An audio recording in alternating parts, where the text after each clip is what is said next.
എന്താ രാഘവൻ നേരൊന്നും മിണ്ടാത്ത? എന്താന്ന് വെച്ചാ പറയേ. 50 പവൻ കൊടുക്കാം. ബാക്കി എന്താണെന്ന് വെച്ചാൽ തീരുമാനിച്ചോ. നിങ്ങൾ ഏട്ടനും വരെയും അങ്ങോട്ടും ഇങ്ങോട്ടും മാറി മാറി തീരുമാനിച്ചോ എന്ന് പറഞ്ഞ എങ്ങനാ? വാ തുറന്ന് സംസാരിക്കാതെന്നാരെ. കല്യാണം വലിയൊരു ആഘോഷാക്കണമെന്നില്ല ഞങ്ങൾക്ക്. കാരണം 2 കല്യാണം കഴിഞ്ഞിട്ട് അധികം നാളായില്ല. ഗുരുവായൂർ വെച്ച് കെട്ട് നടത്തുന്നത് തന്നെയാണ് ഞങ്ങൾക്കും ഇഷ്ടം. പിന്നെ നാട്ടുകാർക്കും ബന്ധുക്കൾക്കും ഒരല്ല ചോറ് കൊടുക്കണം. അതും അവിടെ തന്നെ ഏർപ്പാടാക്കിയാൽ മതിയല്ലോ. പോരെ? മതി, അത് മതി. അപ്പൊ എന്നാ പിന്നെ അങ്ങനെ നിശ്ചയിക്ക. എന്താ? അത് മതി. അപ്പൊ ഇനി എന്തപ്പോ ഉള്ളത്? സ്വർണത്തിന്റെ ആയി, മുഹൂർത്തായി, സദ്യയായി, ഇനി പോക്ക് വരവ്. അതെങ്ങനെയാ? അതൊക്കെ എന്താച്ചാ വിജയന്റെ ഇഷ്ടത്തിന് ഞങ്ങൾ തീരുമാനിച്ചോളൂ. എന്ന് പറഞ്ഞാൽ എങ്ങനെയാ? താനല്ലേ കുടുംബത്തെ കാരണവരെ. കാരണവരാന്ന് പറഞ്ഞിട്ട് എന്താ പ്രയോജനം? കല്യാണം നടത്തുന്ന വിജയനാ.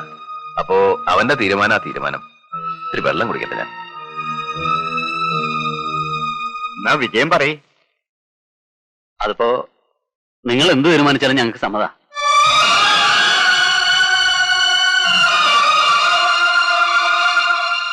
എന്തിനാ ഇങ്ങനെ വിഷമിക്കണേ? ഏയ് വിഷമൊന്നുമില്ല. നമുക്ക് അവളുടെ കല്യാണം നടന്നാ പോരെ. വല്യേട്ടാ, വല്യേട്ടൻ എന്താ പറ്റിയേ? ഒന്നുമില്ല. അല്ല, ഇങ്ങനെയല്ല എന്റെ വല്യേട്ടൻ. എന്റെ വല്യേട്ടൻ ഇങ്ങനെ തലയും താഴ്ത്തിയിരിക്കില്ല. ഏയ് അങ്ങനെയൊന്നുമില്ല. നിനക്കിഷ്ടായോ ആളെ? നിന്നോടുള്ള വാക്ക് പാലിക്കണം. ഇതൊന്ന് നടന്നു കാണണം. പിന്നെ വലിയേട്ടൻ ഏത് പാതാളത്തിലേക്കും താഴാം.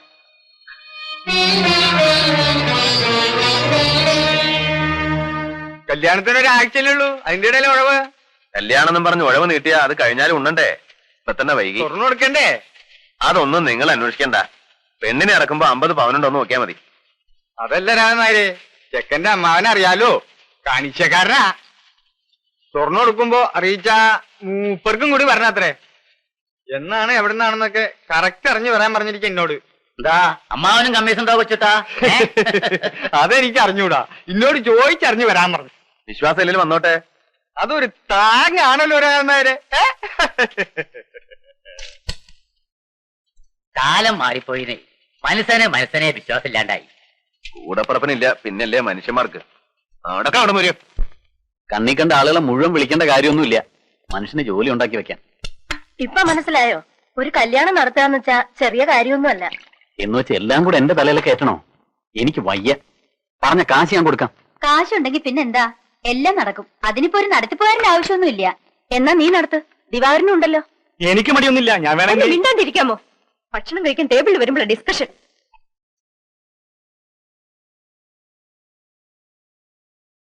നിന്നെ കാണാണ്ടായപ്പോ ഞങ്ങളങ്ങിരുന്നു. ഒരു പാത്രം ഇങ്ങെടുക്കുമാലോ. സുധന്തി അവള് കുളിക്കുക.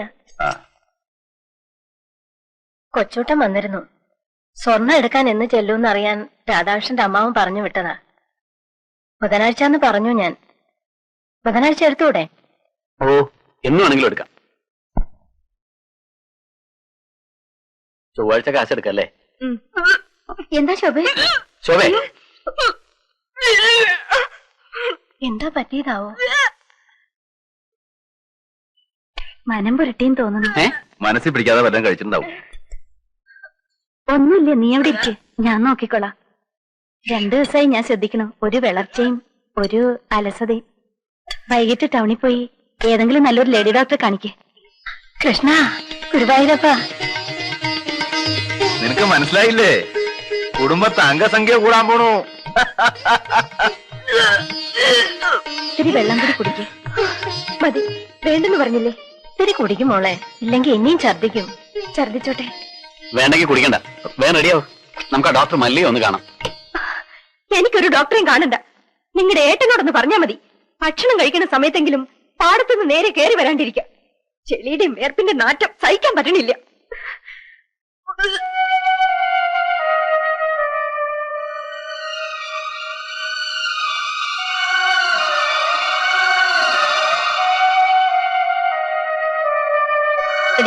എന്റെ ഭർത്താവിന് ചെളിയുടെയും വേർപ്പിന്റെ നാറ്റമുണ്ട്.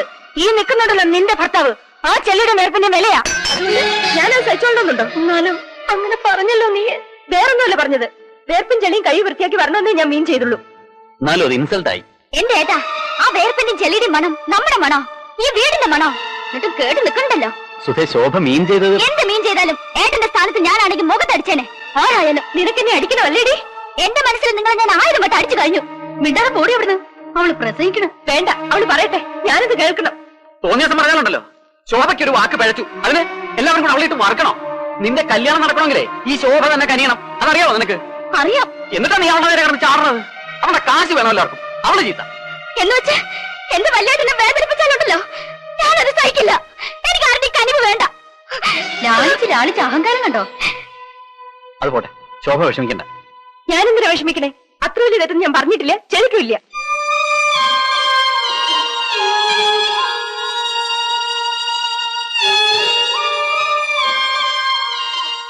ആരല്ലേ മാലതിയെ, ഇങ്ങനെ പിണങ്ങാനും വഴക്കുണ്ടാക്കാനുള്ള സംഗതി ഒന്നും ഉണ്ടായില്ല ഇവിടെ.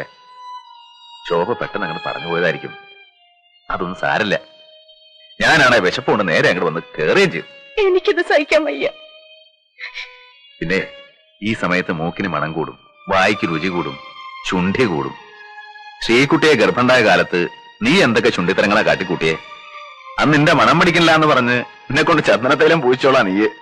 അന്ന് എനിക്ക് ഇവർക്ക് ഗർഭമൊന്നുമില്ല, അഹങ്കാര. ഇനി ഇവിടെ ജീവിക്കാൻ എനിക്ക് വയ്യ. നമുക്ക് എങ്ങനെങ്കിലും മാറാം. ഒരു കൊച്ചു വീട് മതി. എന്താ മാലതി ഈ പറയണേ? പിന്നെ ഇവിടത്തെ കാര്യങ്ങൾക്ക് ആര് നോക്കും? ആരും നോക്കിയാലും കൊള്ളാം. ഓരോരുത്തർ അവകാശം പറഞ്ഞ് നിൽക്കുന്നുണ്ടല്ലോ, വായിച്ചു കൊടുക്ക്.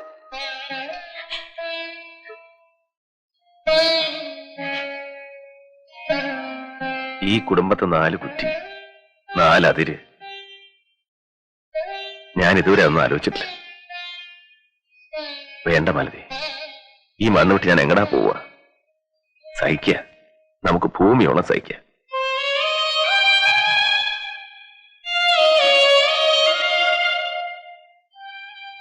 സുധയുടെ കല്യാണങ്ങളൊന്ന് കഴിഞ്ഞു കിട്ടിയാൽ മതി. പിന്നെ നമുക്കിവിടെ ഒരു മുറി മതി. നമുക്ക് ഒതുങ്ങിക്കൂടിയാ പോരെ? എന്റെ മുഖത്തടിച്ച പോലെ തന്നെയത്.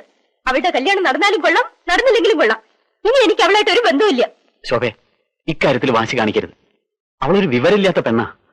പണം കൊടുക്കാന്ന് നമ്മൾ വാക്ക് പറഞ്ഞതാ. ബുധനാഴ്ച സ്വർണ്ണം എടുക്കാന്ന് ഏട്ടൻ പറഞ്ഞു വിടുകയും ചെയ്തു. പറഞ്ഞു വിട്ടെങ്കിൽ എടുക്കട്ടെ. അവൾക്ക് കല്യാണമല്ലല്ലോ വലുത്, വല്യേട്ടനല്ലേ.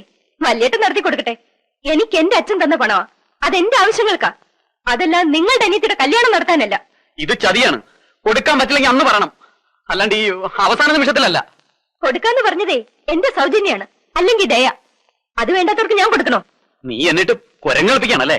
അങ്ങനെ ആയതുകൊണ്ടല്ലേ കളിക്കണേ. സഹിക്കുന്നതിന് അതിലുണ്ട്. പണം, അന്തസ്സും വിദ്യാഭ്യാസം ഒന്നും ഉണ്ടായിട്ട് കാര്യമില്ല.